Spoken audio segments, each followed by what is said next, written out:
Bonjour tout le monde, j'espère que vous allez bien. Je suis super contente de vous retrouver aujourd'hui dans cette nouvelle vidéo. Comme vous avez pu le voir dans le titre, aujourd'hui on se retrouve avec une vidéo où je vais vous présenter un petit peu mon organisation en tant que prof des écoles stagiaires.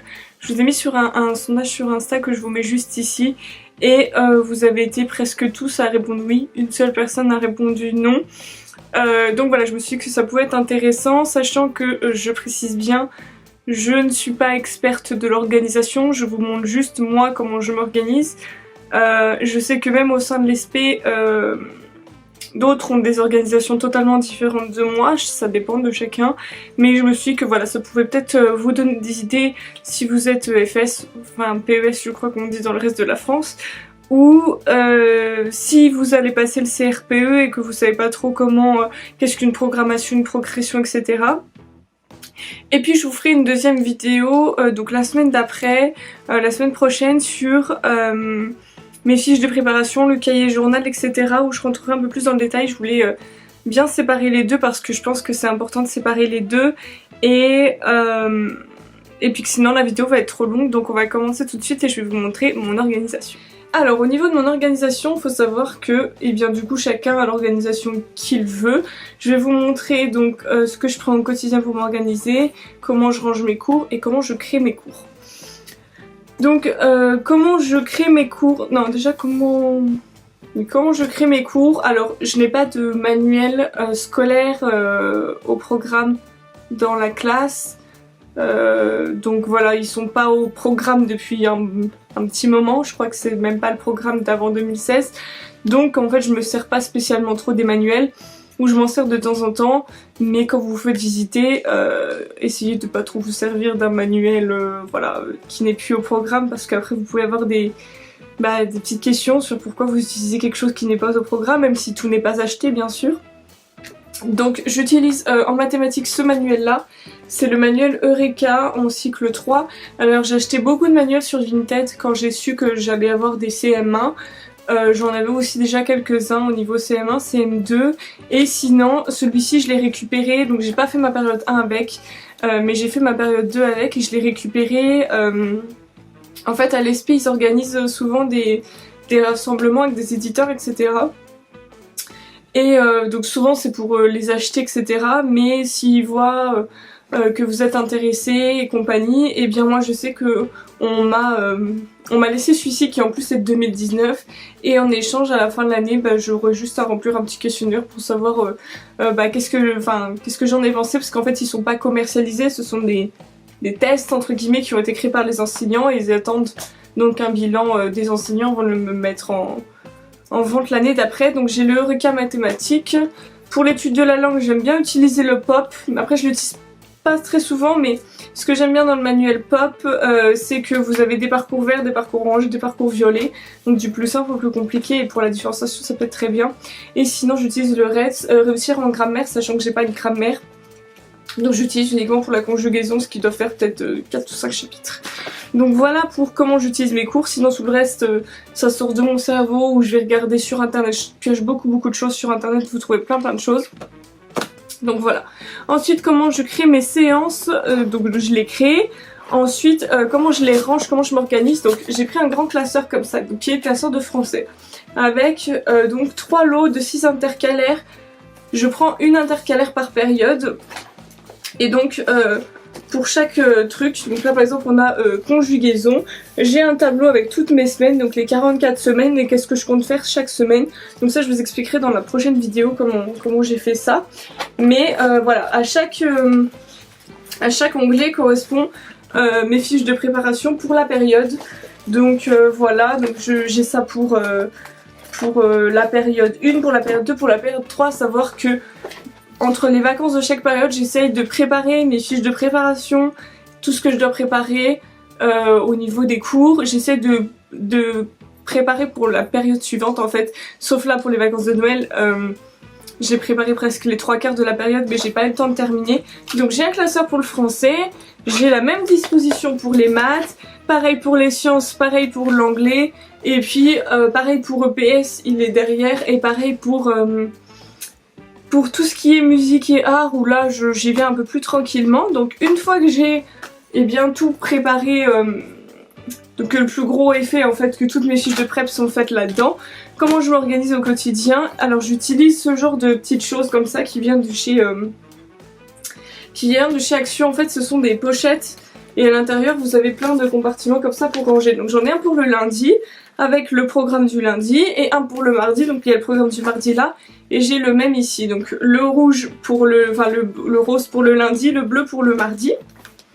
Et donc en fait à chaque petite pochette comme ça correspond quelque chose que je fais le jour. Donc par exemple on a la pochette avec toutes les phrases du lundi, la pochette pour grandeur et mesure, la pochette pour le jogging d'écriture, la pochette pour les leçons de vocabulaire, la pochette pour les leçons de sport et la pochette art musique et puis une pochette supplémentaire. Et pour le mardi, eh bien c'est la même chose, j'ai la pochette donc problème du mardi. Ensuite j'ai la pochette orthographe, la pochette conjugaison études du verbe, la pochette espace et géométrie, la pochette sciences et la pochette anglais qui est complète. Voilà. Donc en fait moi j'utilise énormément ça et c'est vrai que je me suis fait remplacer 2 fois et les remplaçants étaient plutôt contents en fait de savoir parce que donc il y a déjà tout le planning et ensuite dans chaque pochette eh bien je viens mettre mes fiches de préparation.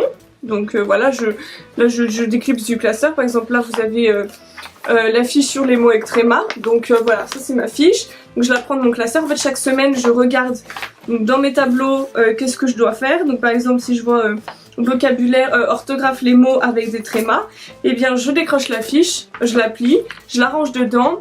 Tout ce qui est photocopie je l'ai fait le matin même ou la veille, mais souvent le matin même. Tout ce qui est photocopie je découpe et tout. Et donc tout ce que j'ai besoin pour l'orthographe se trouve dans cette pochette là.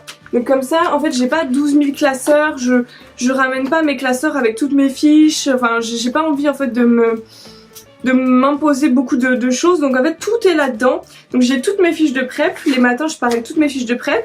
Et tout ce qui est photocopie, découpage, matériel, etc. Et bien chaque fois c'est glissé dans la pochette. Ce qui fait que un remplaçant arrive, il a ça. Sur la première page ici je mets la photocopie de mon cahier journal que je fais tous les jours. Donc je mets la photocopie de mon cahier journal, puis à chaque pochette correspond du coup eh bien une leçon avec les photocopies faites, les trucs découpés, etc. Et ce qui fait que du coup il n'y a plus qu'à suivre dans l'ordre. Donc il arrive, il voit le cahier journal, hop, problème du mardi, ben on regarde le problème. En général j'ai des photocopies, et bien pour mes élèves qui sont dyslexiques, dysorthographiques, on tourne, hop, ben on passe à la leçon d'orthographe, il y a la fiche de prep, il y a ce que les élèves ont besoin comme matériel, il y a les photocopies au cas où des résumés, hop on passe à conjugaison, bah pareil, il y a le matériel, la fiche de prep, etc. Je fais pas des fiches de prep pour tout, mais j'en fais 2 par jour, 2 ou 3 par jour. Espace et géométrie, pareil, et puis si je dois prendre des feuilles de calque, etc. Hop, je mets tout dedans, comme ça vraiment, en fait, c'est assez grand, donc on peut mettre beaucoup de choses, et comme ça, tout est vraiment dedans. Et en fait, ma journée tient dans cette chose-là. J'ai pas un cahier journal, plus un classeur de fiches de prep, ou je sais pas quoi. Tout tient là-dedans, et quand mes leçons sont terminées, donc ma feuille de cahier journal, pardon, vient dans mon cahier journal que je n'amène pas à l'école. Alors je sais que c'est bien de le laisser à l'école pour les remplaçants pour qu'ils puissent savoir ce qui a été fait ou pas. Moi personnellement comme j'y reste que 2 jours par semaine et que dans mon cahier journal je note des choses qui sont un peu personnelles, j'aime pas trop le laisser à l'école. Donc je vous expliquerai comment je fais avec l'école. En fait je laisse un tableau, donc une programmation en fait. Et du coup s'il y a besoin d'être remplacé, eh bien il n'y a plus qu'à piocher dans la programmation. Une fois c'était prévu, donc j'ai préparé mes affaires, donc c'était bon. Une fois j'ai eu un remplacement qui était imprévu et la remplaçante a très bien trouvé en fait par rapport à mes programmations. Et donc j'essaye de vous en trouver un où il n'y a pas trop de choses écrites. Et ensuite donc je viens ranger mes fiches de préparation, enfin mes feuilles de cahier journal pardon, là-dedans en fait. Et par contre quand je me fais visiter, eh bien je ramène tous mes classeurs plus tout le cahier journal parce que ça il faut les avoir tout le temps. Mais sinon au quotidien je me promène uniquement avec ça, plus du matériel supplémentaire s'il y a besoin de béchère ou je sais pas quoi en sciences. Mais sinon tout tient là-dedans, ma journée est dans ce petit porte-document et ça me convient très bien comme ça. Et je pense que l'année prochaine je garderai la même chose en emmenant un pour le jeudi et un pour le vendredi, parce que par exemple les phrases du jour, les phrases du lundi, j'ai toute une liste, donc la feuille avec la liste reste dedans, et donc chaque semaine j'ai pas besoin de retirer la feuille, d'en remettre une autre. En fait je stabilote les phrases qu'on a déjà faites et on en utilise d'autres, donc quand ça va de plusieurs semaines, eh bien je peux laisser dans la pochette, je suis pas tout le temps en train de retirer puisqu'il y en a un par jour. Donc voilà comment je m'organise, donc comme ça. Après pour ce qui est de l'organisation générale, donc cet été j'ai essayé de mettre en place des programmations, je crois que ça s'appelle comme ça. Donc je vous en montre une comme ça que j'arrive un peu à suivre. N'hésitez pas à mettre pause si vous avez besoin. Après voilà, c'est pas forcément la meilleure, après c'est celle que j'utilise. Il n'en existe pas une vraiment exacte, vous les mettez dans l'ordre que vous voulez en fait, tant que vous suivez le programme. Vous pouvez suivre par exemple un manuel, suivre le sommaire du manuel, vous pouvez faire plein de choses. Moi je sais que j'ai à peu près essayé de ranger ça par truc du plus facile au plus simple, donc j'ai commencé par les durées parce que c'est un rappel du CE2. Après j'ai fait longueur et périmètre, là on commence les angles, on va finir par les masses, ensuite les aires. Vous voyez par exemple je mets les périmètres avant les aires, ce qui semble plutôt logique. Et on termine par les capacités et les volumes parce que voilà, je trouve que tout ce qui est cube etc, déjà on introduit donc les centimètres, les machins, les centimètres carrés, et après on passe au volume avec les centimètres cubes, les mètres cubes etc. Donc voilà, j'essaie de faire un truc du plus simple au plus compliqué. Après par exemple en sciences, bah c'est juste moi et comment j'avais envie de le mettre. En fait j'avais envie de commencer par le système solaire, donc j'ai mis le système solaire en premier, mais je peux très bien mettre le système solaire en dernier et commencer par l'alimentation, les énergies, voilà, vous faites vraiment comme vous voulez. Moi je m'organise comme ça. J'ai un petit peu cherché des programmations.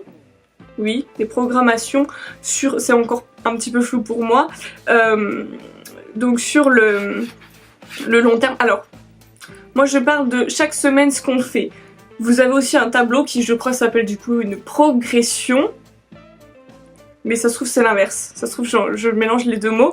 J'ai un tableau où vraiment je disais voilà, période 1 les durées, période 2 longueur et périmètre, période 3 les angles et les masses, période 4 les aires, période 5 les volumes, et ensuite j'ai fait un tableau où chaque semaine qu'est-ce que je fais dans les durées, voilà.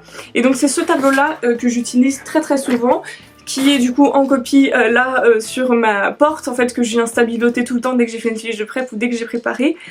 Et donc voilà comment je m'organise au quotidien. Donc je fais ça en général le dimanche soir. Je m'occupe d'aller dégrafer toutes mes pochettes, les ranger correctement dans le truc du lundi et du mardi. Je fais mon cahier journal, j'imprime, je mets dans les deux, comme ça le dimanche soir, mon lundi et mon mardi sont prêts. Comme ça je suis tranquille. Et le mercredi ou le vendredi, puisque j'en ai un sur deux qui est libre par rapport à l'ESP, eh bien je viens tout retirer, donc ce que je dois retirer dans mes porte-documents, je les range dans les classeurs et on n'en parle plus. Et le dimanche, hop, je rouvre mes classeurs, je reprends les feuilles que j'ai besoin et je les mets uniquement dans mes deux porte-vues, donc je me promène un porte-vue par jour. Donc voilà, c'est tout pour cette vidéo, j'espère qu'elle vous aura plu, je vous fais des très gros bisous et je vous dis à la prochaine, salut!